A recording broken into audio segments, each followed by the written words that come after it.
Today I give you a quick tutorial how to play Century of Steel. Let's begin with the table setup. We have two maps, one for each player. This is the map for me if I'm sitting on this table side, and this is my opponent's map sitting at the other table side. We have some side cover, so I cannot see the resources he have at the moment. The same on my side. At the resource bar you see some different values. One is the credits. This I use to buy things. At the moment I have only one tokens with a value of 1, so I have 2 credits. I have a 6 energy. I use this for sending dropships or missiles and use super weapons like nukes. And at Discord level here I will introduce later. And I also have a place for hangars for ground units like mechs or tanks. That units will be placed there. At the moment I don't have one. And here are instant buildings which I can drop instant in game. I explain later on too. Okay. I have some bank account here. This is just what the resource pool where I get my money from. I have dices to make the tests. I have markers for the missiles, for the targets where I'm shooting. I have my miniatures, and at my board I have first markers. These are these small stands here, which showing a letter. At the moment it's handwritten, but at the final version it's a printed or a 3D injected, molded. And here is my enemy's map, and I cannot see what unit is placed in which position or which building. For example, if I come on later and discover his terrain, I will, or he rotate this marker for me. So this is an empty one called dummy, so it just goes and gets thrown away. This, for example, is a G, and G is a gun turret. So, and if I see a real unit, I place the miniature, and this miniature will stay until it's destroyed. Same for me. In my case, I have some markers here, buildings which my enemy not see already. I have some A's anti-aircraft. I place the miniatures here so you can see. So if you come on and discover this, I can show him, say, okay, this is an A. I have anti-aircraft missile. I have a railgun here. I have my base right here. Doesn't make big sense, but why not? And a gun turret here. This gun turret is making defense fire against attacking ground units.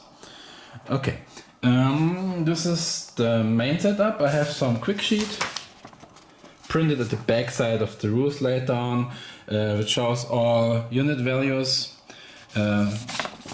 These are expansion units, so the basic units are only this one, buildings are this one, and here the same for the ground units. And the values will get printed on the cover sheets as well later on, so I can just take a quick look here. And I have the rules. At the setup phase, each player can buy ground units and buildings for 40 credits. There's also a quick mode available with predefined units and buildings, but let's play the normal regular mode. So I decide what units I buy. For example, I'm buying A, anti-aircraft missiles, 5 pieces, 2 credits for 1, so I have to pay 10 credits for this 5 anti-aircraft missiles. G, gun turrets, I buy 4 of them. I buy 1 attack missile and 1 hangar. I need the hangar to place 1 ground unit, and I choose this Guardian mech to buy.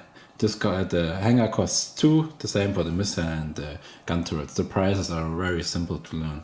And I also buy 2 gun turrets, and not as marker, I buy them as instant placement units, so I can take this both miniatures and place it here under instant units or buildings. And this costs 1 additional point, so not only 2 credits, they cost 3 per piece, so 6 credits. Altogether, minus the 40 credits I have had minus the resources I paid, I get 8 credits back from the bank, and at the beginning you get 3 energy as well. I place them here at the energy level, and for each building I bought, I place a dummy marker as well. So for one missile, one dummy marker, empty marker. The same for the gun turrets, for the anti-aircraft rockets, and so on. And at the beginning you also get 2 bases for free. You can buy more, but 2 bases is standard and you have not to pay for. And the same again, 2 empty dummy markers too. And now, after every player was planning and buying his ground units and buildings, they set up. Meaning he take the units in any order. I can, okay, let's start placing and creating some base here, so the enemy think, okay, I have very much units there, and possibly attack it here and place my real units somewhere else. I can also place dummies in front, so he doesn't know that this is no anti-aircraft missile and he maybe attack it for nothing. And so I place everything and take care that I place the anti-aircraft missiles where I need them and the gun turrets to defend against ground attacks. I remove the cover here so it's easier to show everything. The dummy markers right here and here and here. At the moment I do this only at one map. My opponent will do the same parallelly at the same time. And my hangar. The hangar here, my Guardian mech will drop out. And the Guardian itself is not placed here at the map. It's placed at my hangar here, at my research screen. My enemy doesn't know what, if I have a mech or a ground unit or whatever. That's all. And it's not allowed to buy expansion units at the first round, and also level 2 missiles or double missiles I cannot buy at the moment. But next turn, with the credits I have over, and I get some more credits next turn, I can maybe upgrade my normal missile to a double missile. Yeah, that's the setup. Then the game starts with the 7 game phases, and this repeating every turn. At the beginning we have the initiative phase, meaning every player roll 1 dice. My opponent rolls 1 dice too, and the one with the most value, the biggest value, most value, get the initiative. So this means for this turn he have to place the units he bought first, and he can also missile attack and launch a dropship first. But it's not already over, the initiative phase. The player who lost the initiative throw can say, no, I absolutely want to have the initiative. I'm paying a value of 2, whatever, 2 credits, 2 energy, or a mix of both, but no discord. For example, he pay 1 credit and 1 energy to the bank. It's away, and now he have the initiative. In my case, now I have the initiative. The opponent can do the same, have to pay 2 and get the initiative back. And this goes back and forward until one stops paying and the other one still hold the initiative, and then the turn starts. And even if I'm losing my initiative again, I don't get my money back or my credits energy back. It's lost. Then second phase, claim resources. In this phase, at the first turn, there's no claim of resources. In all other turns, you get 3 credits and 3 energy each turn, and additional 2 energy or 2 credits if you have a power plant or a factory. The next thing is Discord. We will handle later on. It's some little extension to the basic gameplay. Then we have the building phase. We skipped this at the first turn. Building phase was like the beginning. You just pay credits and place your units. And for every building, you place 1 dummy marker. And now we are already at the missile attack phase. Let's say I do not want to start a missile attack on my side this turn, but my opponent starts. To launch a missile attack, he have to pay 1 energy per missile. So if you launch a double missile, he have to pay 2 energy.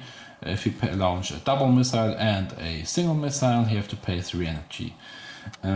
He paid energy, and then he marked the targets on my map. We have 4 different kind of markers. We have high explosive single missiles with the edges here, high explosive double missiles, and the same for armor piercing. And this is a double armor piercing missile, and this is a armor piercing single missile.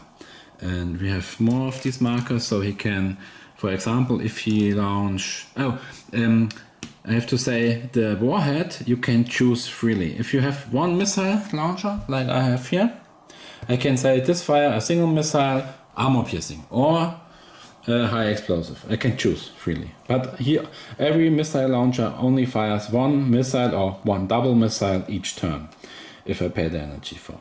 Okay, now let's say my enemy fires a double missile, high explosive and a armor piercing single missile. He target the missiles. Let's say he fire to this. You can put them above the markers, and he will fire to this position here. Okay. Then after choosing targets, he can choose which missile he wants to fire first. Let's say he starts with this missile here, and the incoming direction is from the opponent side, so the missile starting exactly on this field here and moving field by field this way until something happens, like I defense fire or he sees some marker and discover it. The range, let's mark this missile position if it's right here, for example. The range are 2 fields, so 2 fields in any direction. You can see these fields and also this field. Diagonally it's counted 2. So it's like a rectangular field of 5 times 5 fields. So if the missile arrived this grid, you see this marker on my side and I have to rotate it. Okay, so okay, it's a gun turret, and I place the ninja here. And this unit will stay there. So, okay. If it's a anti-aircraft rocket, I can now defense fire, but this gun turret only fire against missiles, so nothing happens. The missile moves forward, and now seeing this marker, this is just the empty one, I can just put it away. The missile keeps on moving until here. Nothing happens. You see this and see, okay, it's nothing. It's still moving forward, spotting this markers. It's nothing. He move forward and explode here. It's an armor piercing missile, so it only causes this field damage, 2 points. A high explosive make only 1 damage points, but high explosive damage the naval fields as well, all 6 naval fields, and the field it hits directly. And it's not possible to change the target during flight. You cannot say, oh no, okay, I see nothing is here, I want to keep on flying. No, you have to explode here, and nothing happens because he has no building, nothing. Okay, then the same for this high explosive double missile. The double missile starts, normally you not have to use a dice or something to mark it, or just your finger, but in this case to introduce it I use a dice here, starting here. Flying. This field I see this dummy marker, it gets put away. The same for this, nothing. Keep on flying. At this position I discover this anti-aircraft missile and place the miniature. And it can directly defense fire. Defense fire is quite easy, you just take a 6-sided dice and throw it. If you throw a 4, 5 or 6, it's successfully. Normally you can use this space here before your map to throw a dice. 6 was successfully.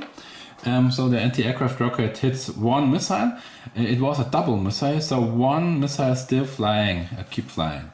And this anti-aircraft rocket cannot fire again. So it progressed one field, discovered this both anti-aircraft missiles at the same time. I placed the miniatures there. They fire. I can directly throw two dice together, so it's quite quick. Already one hit will be enough to destroy the double missile, because only one is left. Let's say, oh, I was very unlucky. I only throw a 1 and a 2, so no missile hits. And this keep flying. And the same again, I cannot change the target. Normally this would be a nice spot to explode right now, but I have to fly to the estimated target. So it keep on flying, spotting this here. This is an anti-aircraft as well. Directly fires. And it not hits. Okay, keep on flying. Now he spot my another anti-aircraft missile. My attack missile. I place it there.